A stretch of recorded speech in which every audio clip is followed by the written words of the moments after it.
Chapter 4. Stanley felt somewhat dazed as the guard unlocked his handcuffs and led him off the bus. He'd been on the bus for over 8 hours. "Be careful," the driver said as Stanley walked down the steps. Stanley wasn't sure if the driver meant for him to be careful going down the steps or if he was telling him to be careful at Camp Green Lake. "Thanks for the ride," he said. His mouth was dry and his throat hurt. He stepped onto the hard, dry earth. There was a band of sweat around his wrist where the handcuffs had been. The land was barren and desolate. He could see a few run-down buildings and some tents. Farther away, there was a cabin beneath two tall trees. Those two trees were the only plant life he could see. There weren't even weeds. The guard led Stanley to a small building. A sign on the front said, "You are entering Camp Green Lake Juvenile Correction Facility." Next to it was another sign which declared that it was a violation of the Texas Penal Code to bring guns, explosives, weapons, drugs, or alcohol onto the premises. As Stanley read the sign, he couldn't help but think, well, duh. The guard led Stanley into the building, where he felt a welcome relief of air conditioning. A man was sitting with his feet up on the desk. He turned his head when Stanley and the guard entered, but otherwise didn't move. Even when he was inside, he wore sunglasses and a cowboy hat. He also held a can of soda, and the sight of it made Stanley even more aware of his own thirst. He waited for the bus guard to give the man some papers to sign. "That's a lot of sunflower seeds," the bus guard said. Stanley noticed the burlap sack filled with sunflower seeds on the floor next to the desk. "I had to quit smoking last month," said the man in the cowboy hat. He had a tattoo of a rattlesnake on his arm, and as he signed his name, the snake's rattles seemed to wiggle. "Used to smoke a pack a day. Now I eat a sack of these a week." The guard laughed.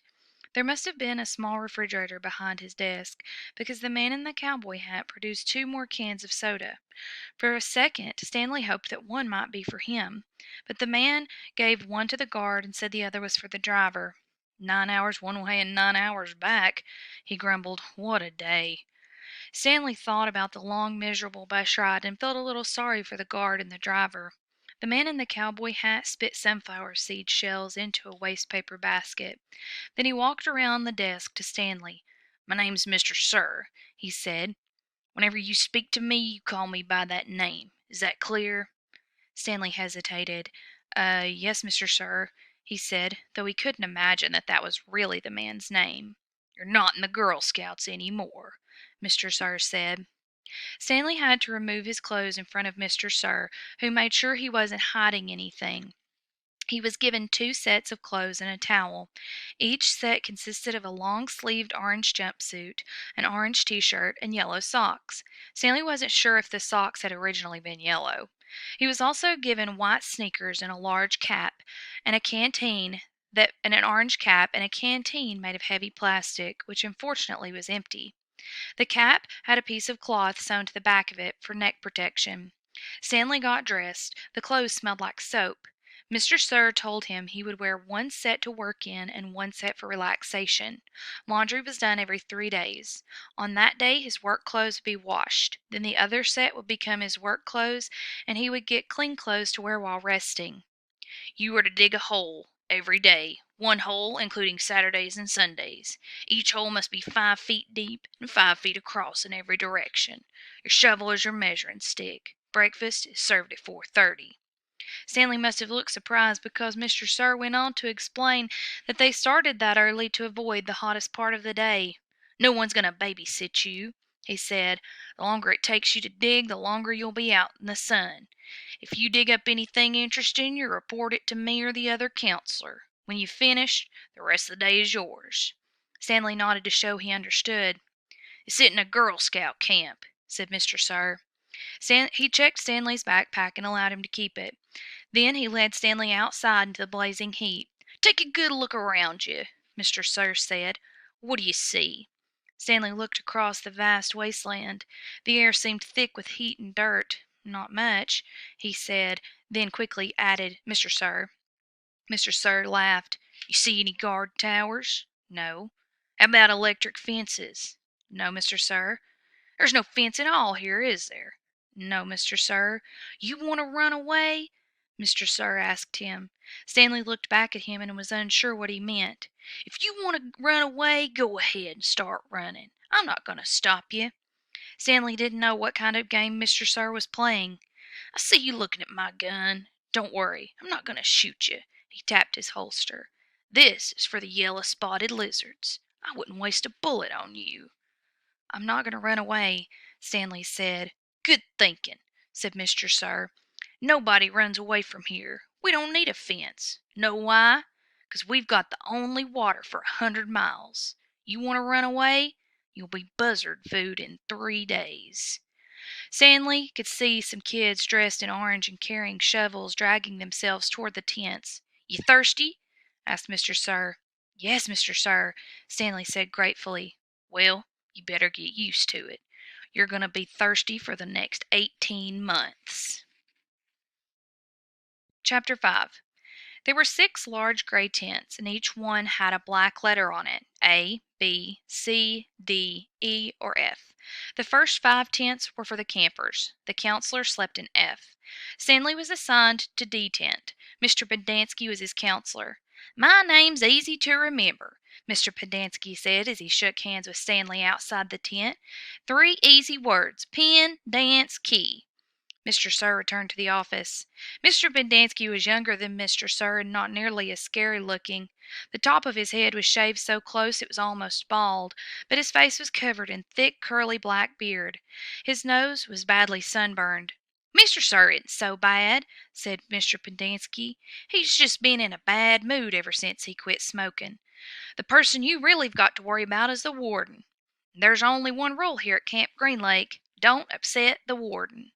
Stanley nodded as if he understood. "I want you to know, Stanley, that I respect you," Mr. Pendanski said. "I understand you've made some bad mistakes in your life, otherwise you wouldn't be here. But everybody makes mistakes. You may have done some bad things, but that doesn't mean you're a bad kid." Stanley nodded. It was pointless to try and tell this counselor that he was innocent. He figured that everybody probably said that, and he didn't want Mr. Penn Dance Key to think he had a bad attitude. "I'm going to help turn your life around," said his counselor, "but you're going to have to help too. Can I count on you for that?" "Yes, sir," Stanley said. Mr. Pendanski said, "Good," and patted Stanley on the back.